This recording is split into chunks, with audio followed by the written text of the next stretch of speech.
a new beginning, another opportunity to become all you are created to be. There is a way. And now our host, the Reverend Dale Batesole, invites you to join him in making this the best day of your life. Hello, friends.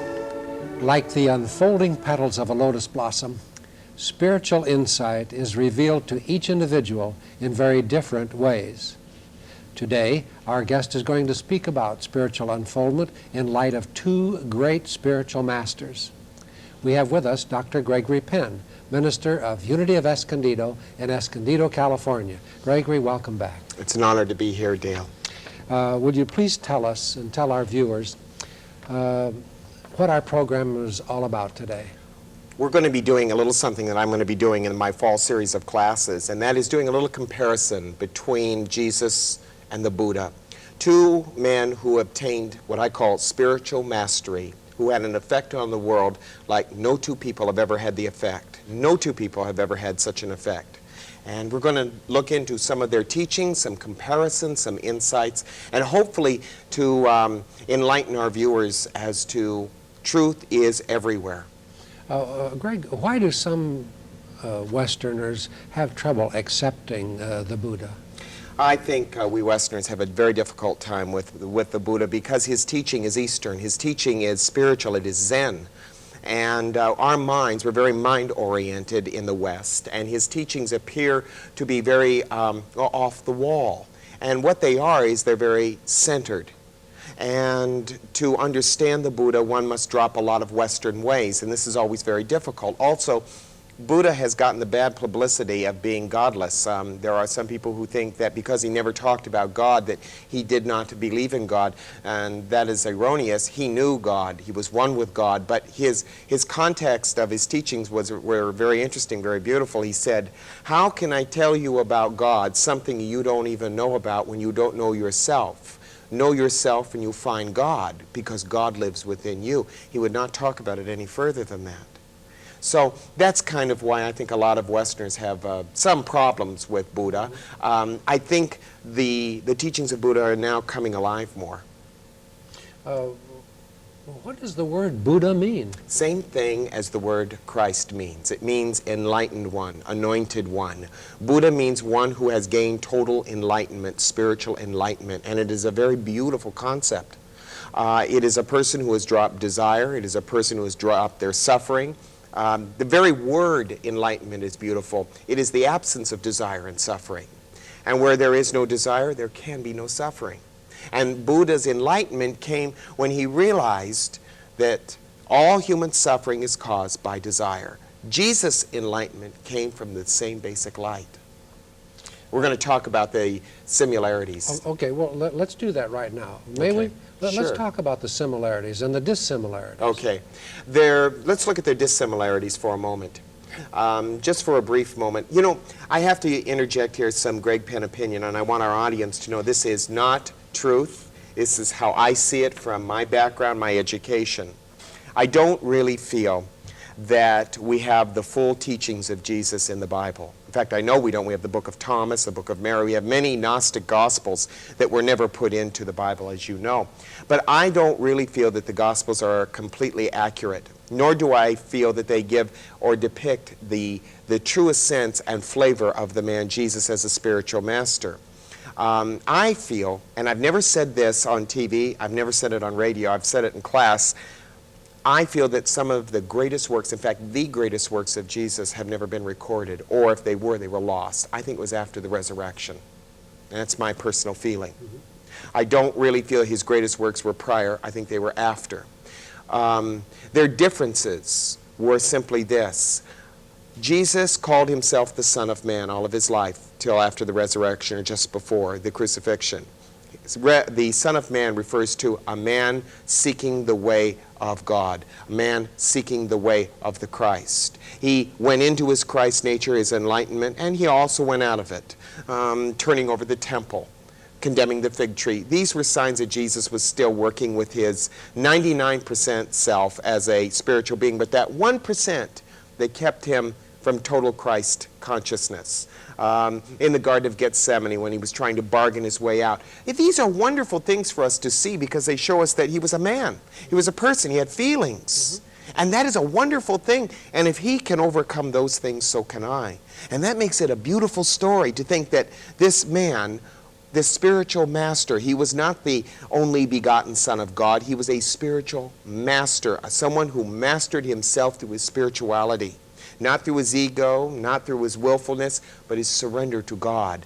And in those beautiful moments in his soul when this kind of thing happened, we get to see a man who had to go through a physical death. This was his karma. This was his way. There's nothing wrong with it. I've had to go some rough routes. You've had to go some rough routes. Doesn't mean we're lesser or better. It just means that's the way we chose to go. And that's the dissimilarity. What Buddha or Gautama at the time achieved under the Bodhi tree, Jesus did on the cross. They obtained enlightenment. They dropped themselves. Gautama now becomes the Buddha.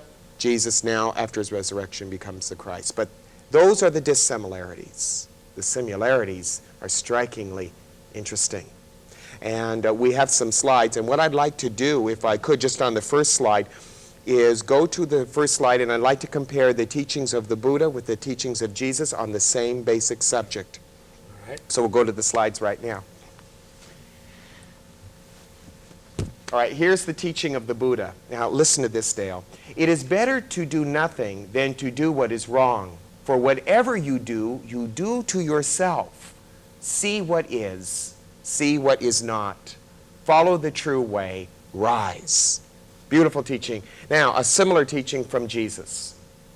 Take heed what you hear, or ye hear. With what measure ye mete, it shall be measured to you. And unto you that hear shall be given more. For he that hath, to him shall be given. And he that hath not, from him shall be taken away even that which he hath. The first thing that both of them talk about that is so very similar is simply this. What you are is what you get. The measure that you meet life with is the measure that life meets back to you. Life is a reflection of you. You are life. See what is true, Buddha said. See what is not true. Follow the true way. Rise. It's very simple, the work. Jesus said, what measure you meet, it shall be measured unto you. Same thing. We're talking about this very interesting thing about life, and that is simply this. That when we become empty and desireless, for the first time in our life, we find out what life is all about. We have squandered our living. We have allowed our life to be the vocal point of gaining objects, people, fulfilling desires, and we have thought that this is what life is all about. And it is not. As Jesus said, to him that has, more is given, but to him who has not, even that which he has is taken away. What is it that a person has or has not that either allows life to give to them or to be taken away? It's awareness. To be awake, to be aware. To be aware of what I'm about. Why am I here? We take our birth and we take our death so very lightly. But no respect for life. No respect for who we are. We take it all so lightly. And I'm not saying we should be heavy, but I'm saying we should be awake. We should be alert. And then we can laugh. And then we can be joyous. Then we can see things in a proper perspective. Jesus and Buddha taught balance, and that's what made them spiritual masters. They taught the balance of life. As Buddha will say, to live in the world is difficult. To live without it is even more difficult. Buddha teaching the balance. Jesus said to live in the world but not of the world. A balance. And that's what they were teaching. They were miles apart in lifespans. I mean, you know, Buddha was 500-600 years before Jesus, but that doesn't matter. Their teachings were very similar, and there are many who believe in the East that Jesus studied under a Buddha before he began his work. Whether that's true or not, we'll never know. It can never be documented, but it's a possibility. Now, there are more similarities, apparently, than differences. Oh, many. Except this, that Buddha did not do any healing. Buddha did not do any quote-unquote miracles. But neither really did Jesus. This miracle bit is a misunderstanding. Miracles happened around Jesus. He did not perform them. They happened around a very loving consciousness. Very mystical things happened around Buddha. But they did not perform anything. They simply remained what they are. Then there were many common teachings. Very many. Can you touch on a few of those for us? Oh, both of them believed in forgiveness as the ultimate sense of exalting one's soul. Both of them taught meditation. Jesus called it prayer, and we'll talk about that in the next segment in a teaching that Buddha and Jesus give on prayer. Jesus talks about it as prayer. Buddha talks about it as meditation. They are the same process. They both talked about detachment. Buddha's big thing was detach yourself. Do not allow yourself to become attached to emotions. Things, you mean. To emotions, to things, to ego, to what is happening around you. Do not be attached to that. They are transitory. The permanent aspect of you is what you are, is who you are as a spiritual being, not the transitory things that you see around you. Jesus also taught the same thing when he just said, have faith. Faith is not a belief, as many Christians and people think. Faith is a perception. And faith as a perception only comes when I'm detached. How can I see what is when I'm attached to what I think things should be? How can I see clearly? I cannot. We're talking about semantics here, but they're the same teaching. Detachment, faith. They're the same thing. Okay. But faith in what? Faith, period. Not in anything. Anything. You see, when we are clear, when we are quiet, when we are meditative, then faith arises. You don't need to focus your faith on anything. When you're empty, that's the first time you become full. And that's what both of them taught. We're going to get into that in the next segment when we go into the prayer, and this will be a very interesting segment. Emptiness is what brings fulfillment. If I may use a word that isn't a word. To be fulfilled, you must be empty. And both of them taught that in their Jesus saying meditation, or excuse me, prayer, and Buddha saying meditation. Oh, excuse me, I didn't mean I to- just feel that, you know, the interesting thing about both of these men is that we revere them too highly instead of understand them. And the object is to look at them for what they are. They were spiritual masters. They came, they fulfilled themselves. Buddha was a bodhisattva, which is an Eastern term for a person who could have let his body drop and moved on, but chose to stay to help us. Jesus became a bodhisattva after his resurrection, who chose to stay to help us. What beautiful compassion these two men show. You see, a person's spirituality is not demonstrated by their beliefs, by their thoughts, or their eloquence. It's only shown by their compassion and their love. That's where it's all shown. Then both of these men were completely centered in what they believed to be ultimate reality. Buddha didn't call it God. They were centered in what they knew. They knew. They didn't have a belief. That's the interesting thing. They had no beliefs. You throw out beliefs with Jesus and Buddha, and you come to reality. A belief is nothing more than what I want to see. And what Buddha and Jesus would say is, look directly. Okay, not my will. Not my will. And that's what, you see, that's what happened in the Garden of Gethsemane. Jesus had beliefs, and he had to shun those for reality.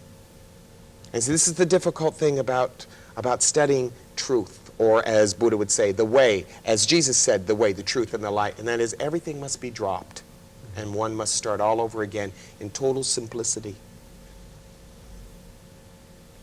All right, let's go back to oneness for just a second before I break. Jesus said the Father and I are one. Mm-hmm. What was the oneness concept in Buddhism? Buddha would talk about oneness as being one in everything. As he said, he gave a very perfect analogy. He said, when you become quiet and still, even the rocks teach you. Even the rocks scream out at you. Your oneness is with everything. With everything. Everything. Yes. And of course, God is omnipresent. Right. So, Buddha said, find yourself and you find your oneness with everything, even the rocks. Even the rocks. yes. And that's a very profound teaching, a very simple one, but very profound. So, one of our objectives should be to be one. Our With that objective which should is. be empty enough that we may receive the oneness, that we may be filled. And when my opinions are gone, when my ego is gone, I believe when my so. attachment to beliefs are gone and to religion is gone, then I become one with the all. There are no religions in the world. There is just the one God. Just one. Yeah. That which is. That which is. All right. It's time for our break now. And we're coming back because I want to ask you some more questions about this relationship between these two masters. Greg, let's, if you will, pursue this just a little bit further. The common teachings of Jesus. Okay. Can we go to this next slide? Yes, and of course. Let's do a comparative teaching on Jesus calling communion with God, prayer, and Buddha will talk about it as meditation. We'll go to the slide and we'll take a look and you'll see a very interesting comparison. Okay. Jesus will say it this way, and I want you to observe the words here, ladies and gentlemen. Watch ye and pray, lest ye enter into temptation. The spirit truly is ready, but the flesh is weak. And then he also said at one time, this kind goeth not out but by prayer and fasting. Now, listen to the Buddha. Wakefulness is the way to life. The fool sleeps as if he were already dead, but the master is awake and he lives forever. He watches. He is clear. With great perseverance, he meditates, seeking freedom and happiness. Do you hear the commonality there? There are two things that are common in their teachings. They're magnificent teachings. The first thing is that one must watch. Watch. Jesus didn't say, have beliefs and pretend like something's not there that is there. He did not say, I know the crucifixion is not animate. He knew it was there in the Garden of Gethsemane. Watch and pray, lest ye enter into the temptation. The spirit is truly ready, but the flesh is weak. He's saying, what do you watch? You watch that your spirit, as God, is always ready, but your flesh is always weak. Which one do you go to?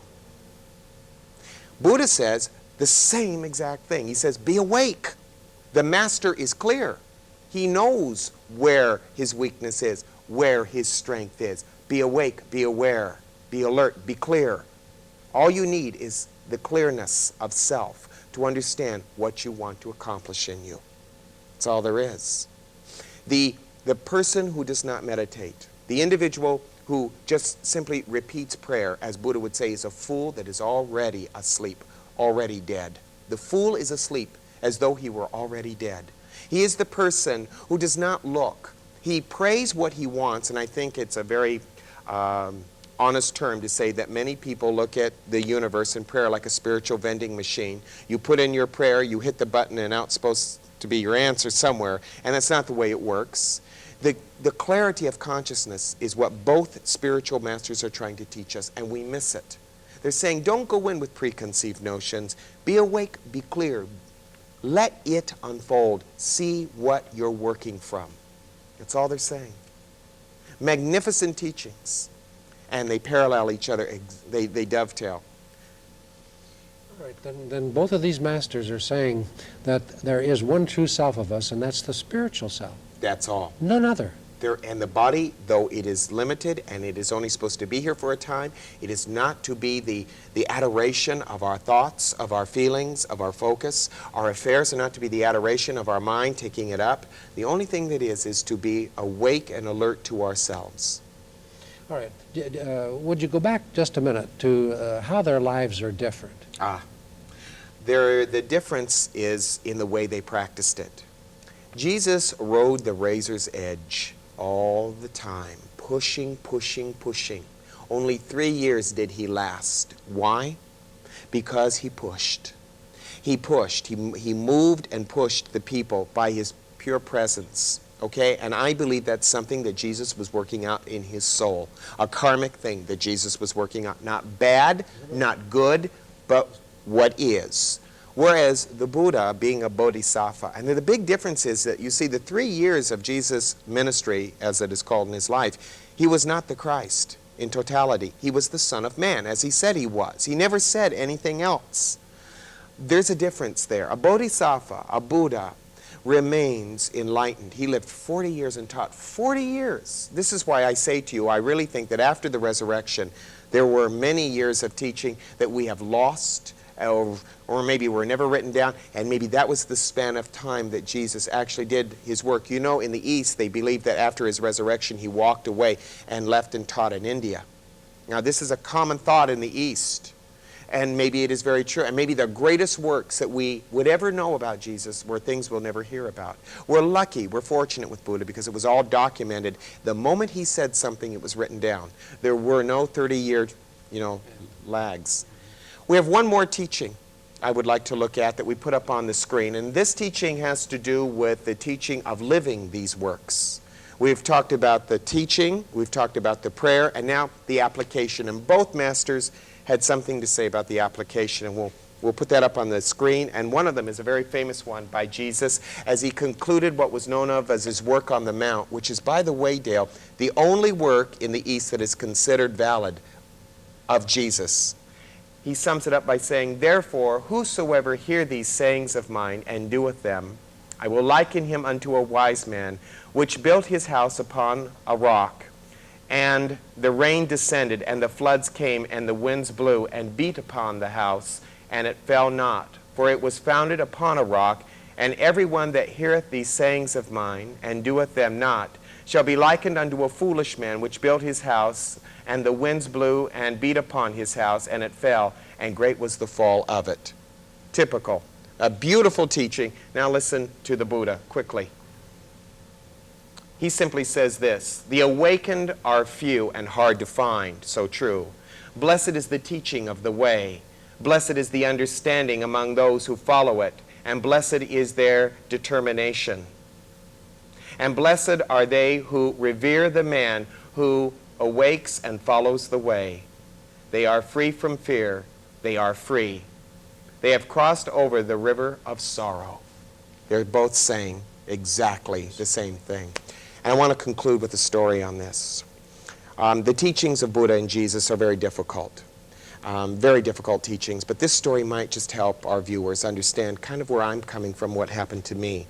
There's a story about a little Zen student who was seeking to follow the way of Zen. Zen is the teachings of the Buddha. Okay, and in his many years, he had studied for 20 years and never had become enlightened. And all of his fellow disciples had become enlightened. And one night, he was just terribly distraught.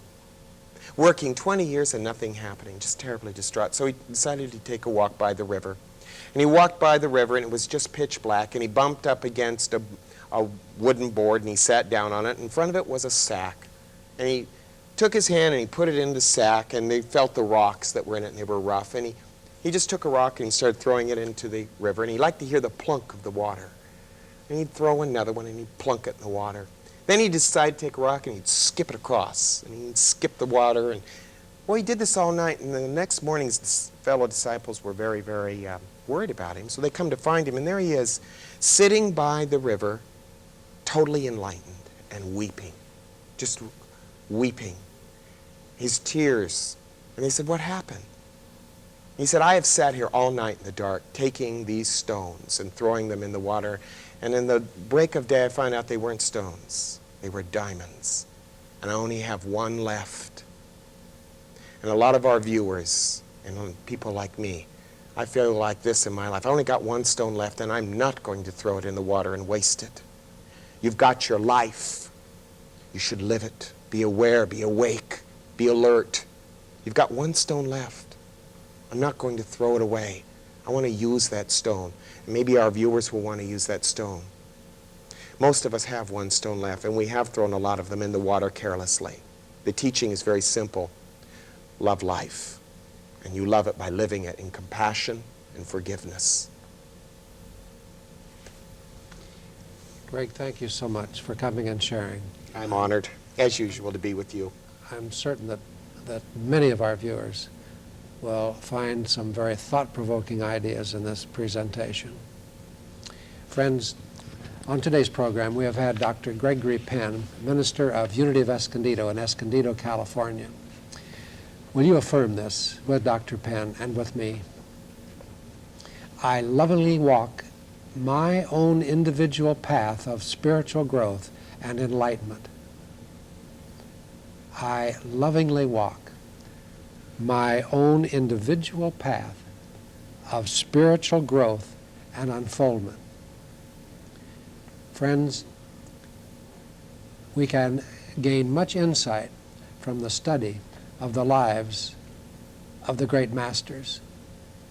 But walking the path of growth and unfoldment is strictly an individual matter with each one of us. Often on our program, we try to remind you that ye are the temple of the living God, that you are a spiritual being.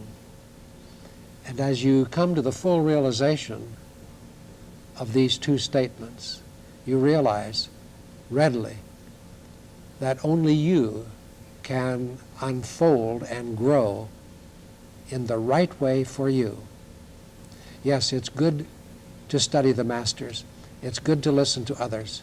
But remember that you must lovingly walk your own individual path of spiritual growth and enlightenment.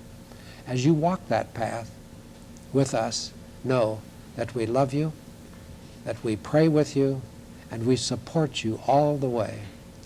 It's always a pleasure to bring you our programs, and we trust that you will continue to tell your friends and your neighbors about There Is a Way, so they too will join us each morning. We'll see you on our next broadcast.